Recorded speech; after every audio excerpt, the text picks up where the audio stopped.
ආයිබෝවන් ළමයිනි.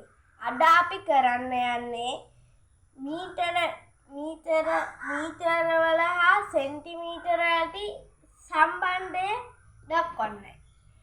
එතකොට මීටරයකට සෙන්ටිමීටර කීයද? ඒ කියන්නේ මීටරයකට සෙන්ටිමීටර කීයද? මේ බලන්න කොහොමද? මීටරයකට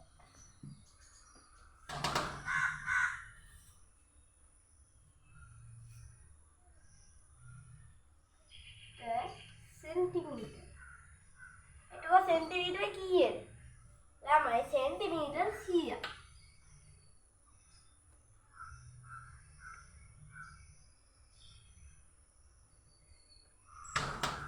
එතකොට ළමයි මීටර 3කට सेंटीमीटर කීයද ඒ කියන්නේ 100 3ක් මේ 100 200 300 එහෙනම් सेंटीमीटर 300 මෙන්න මෙහෙමයි මේ කියන්නේ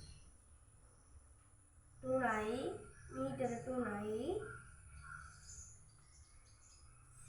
සෙන්ටිමීටර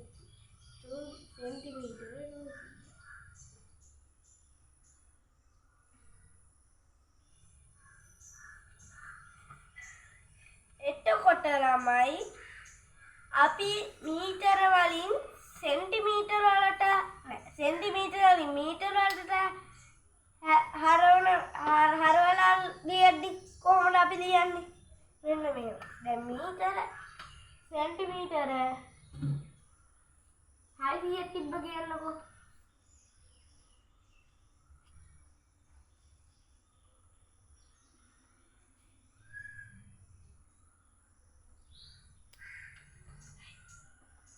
හරි. එතකොට මේ වගේ මීටර කීයද? ඒ කියන්නේ මීටර තමයි 6ක්. ඒ කියන්නේ 6ක් මේව 8ට 6ක් අරගෙන ගණන් කරනකොට 100 200 300 400 500 600. එහෙනම් අපිට එන්න ඕනේ හරියටම මීටර 6යි. ඒක හොඳට මතක තියාගන්න.